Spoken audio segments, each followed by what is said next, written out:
Hey folks, and welcome back to Glenn and Adrian's Rock Talk. David Crosby was right at the end of his time with the Byrds when the Monterey Pop Festival happened. They were starting work on an album called the Notorious Byrd Brothers. Yeah, Notorious Byrd. Yep. I remember that one. And then, this was kind of a transitional time for them. I think at first, Dave Crosby had problems with, they wanted to do the song Going Back, penned by the songwriting team of Jerry Goffin and Carole King. Dave Crosby thought that was kind of like a regression. David thought it wasn't moving forward enough. He wanted to do another song he wrote called Triad, which was pretty controversial. Yeah, the band members actually saw to it that never got released until later on. Yeah, eventually Jefferson Airplane did that one. Yes, they handed it to Jefferson Airplane, and they did it. He was also... he ended up getting fired for the comments he made during the Monterey Pop Festival. And some banter between songs, and it also didn't help that he performed with Buffalo Springfield at the Monterey Pop Festival. They were pretty upset about that. He was filling in for Neil Young, who had recently left the group. Yeah, I had heard that story. I wonder why they were so mad about that particular situation. It seemed like his days were kind of numbered with the Byrds anyway, I guess. Well, my understanding is that Roger/Jim McGuinn later said, I kind of regretted getting rid of him at that time. Anyway, so let's go take a look at what was going on at that time. It sounds like there was some tension. Okay. First up is the Chimes of Freedom.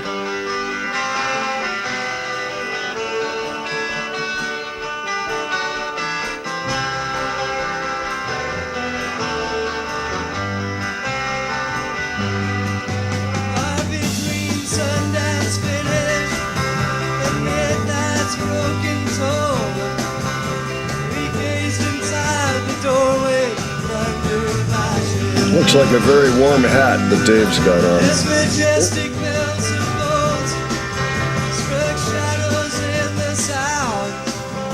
John Phillips had a similar hat during Monterey. I wonder if there was a thing about those hats. Flashing for the warrior, whose strength is not divided. Flashing for the refugees on the unarmed road of life.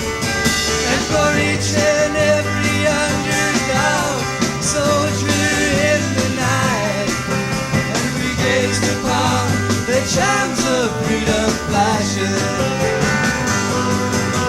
Even though a cloud's white curtain in a far-off corner flashed, and the hypnotic splattered mist was slowly lifted, electric light still struck like arrows, fired before the ones condemned to drift, or else be kept from drifting. Tolling for the searching ones on their speechless seeking trail, for the lonesome hearted lovers with two personal tale, and for each unharmful gentle soul is placed inside a jail, and we gazed upon the chimes of freedom flashing. All starry-eyed and laughing as I recall when we were caught, yet by no track of ours, for they hang suspended. Dave gets distracted. As we listened one last time, and we watched with one last look, spellbound and swallowed till the tolling ended. Tolling for the aching ones whose wounds cannot be nursed, for the countless confused, accused, misused, strung out ones and words, and for every hung up person in the whole wide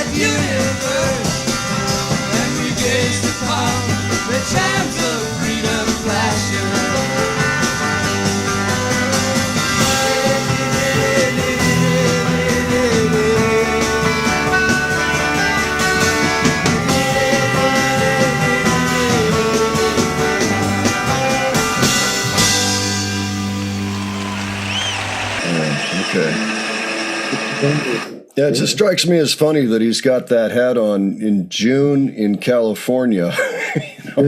Doesn't seem, but that's the same hat he has on for the Byrds' Greatest Hits front cover of the album, which came out about a month or two after this happened. The next song was "He Was a Friend of Mine," and that one's about JFK. I think that's a standard traditional folk song. They're shooting this for television.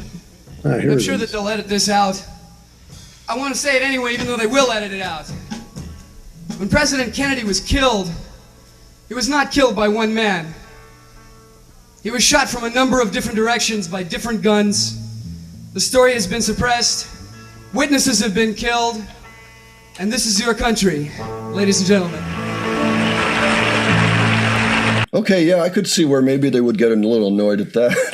Yeah. Of course, this is the 60s, and we knew a whole lot less about what had happened at that time. We've learned so much more since then. I can hear McGuinn gritting his teeth. Yeah. Here. Dave, cut it out.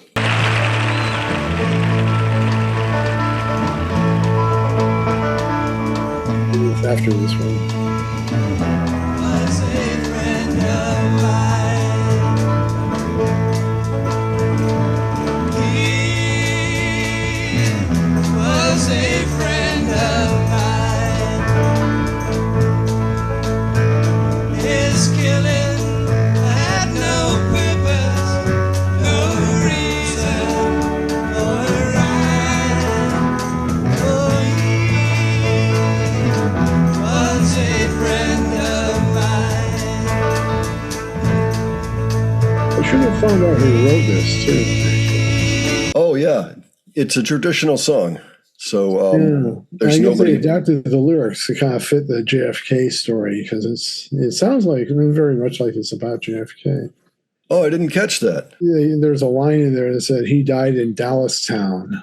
Oh, yeah. His killing had no purpose, no reason or rhyme. And, Well, that's kind of part of the folk tradition, is to take a folk song and then kind of adapt it to your modern time. all right. Yeah, this is another one that Bob Dylan covered. Yeah, I think it was on his, I don't know, his first album or something. Don't hold me to that, but I think it was, or maybe it was on one of those bootleg tapes early, like 61, 1960. It could be. Yeah. Where band member David Crosby made controversial remarks alleging that Kennedy had not been killed by Oswald alone. He was in Dallas town. From a 6th floor window, a gunner shot him down. Yep. Died in Dallas town. Okay. So yeah, they did. Interesting. So the friend is JFK. Ah. Yep. Oh, learn something new every day. Okay. Very interesting. All right. I learned that it was a traditional folk song. Yeah. Was in Dallas town. He was in Dallas town. From a 6th floor window, a gunner shot him down. Oh, he died in Dallas town. He never knew my name.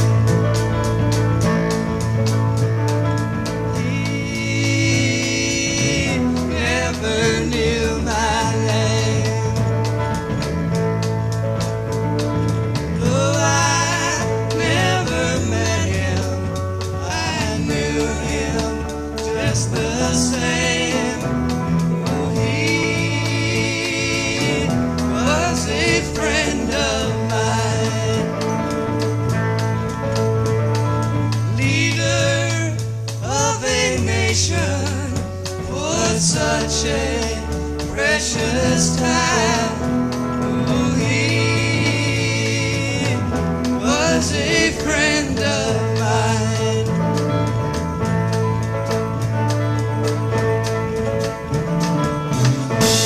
That's Elliot. Thank you. As I say, they will censor it, I'm sure. They can't afford to have things like that on the air. It'd blow their image. Oh man. So hey Joe, this song was originally on their Fifth Dimension album. Yep. And I like it, but it's pretty zippy. You know, it moves along at a quick rate, or at least it did on that album. I'm not sure if it's any different here or not. I had gotten used to hearing Jimi Hendrix's version of it. That's right. This actually came out before Jimi Hendrix's version. Let's give it a listen. Your mother gets high and you don't know it.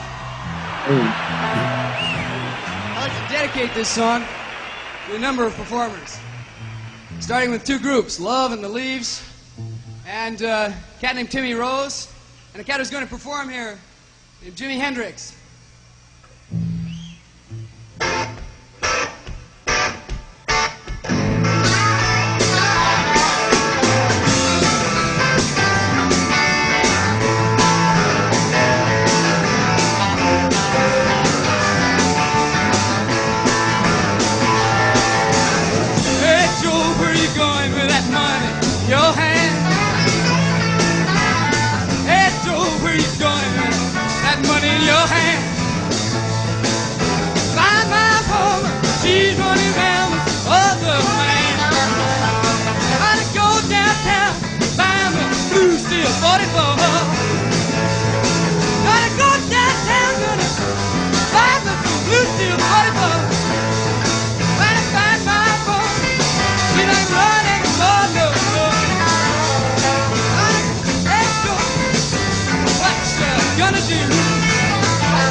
Who was the guy playing a lead guitar on that?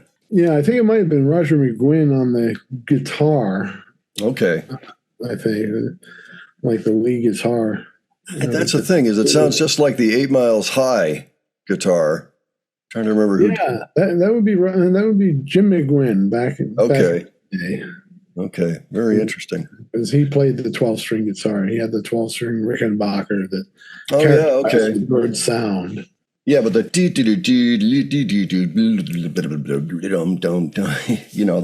solos, the solo. Yeah, no, I think you might be right about that. I remember reading solos on the 12-string. I remember that. Okay. Yeah, I remember hearing he was inspired by John Coltrane. Like a Love Supreme, I think, like that. Yeah, that's a good album. Yeah, it was the whole idea of what Coltrane was doing. So that was kind of the neat thing about it at the time. Anyway, Byrds were a great band, kind of short-lived in terms of their the real powerhouse time period, but extremely influential. And it's probably just as well David Crosby moved on at that time. It might have been better for music in general. So if you have any thoughts or comments on any of the stuff that we looked at today, please feel free to leave them below. And if you wouldn't mind giving us a like and perhaps subscribing if you're interested in hearing what other thoughts we have on other musical topics. I think with that, we'll bid you adieu until next time. All right. Take care, folks. See you all later.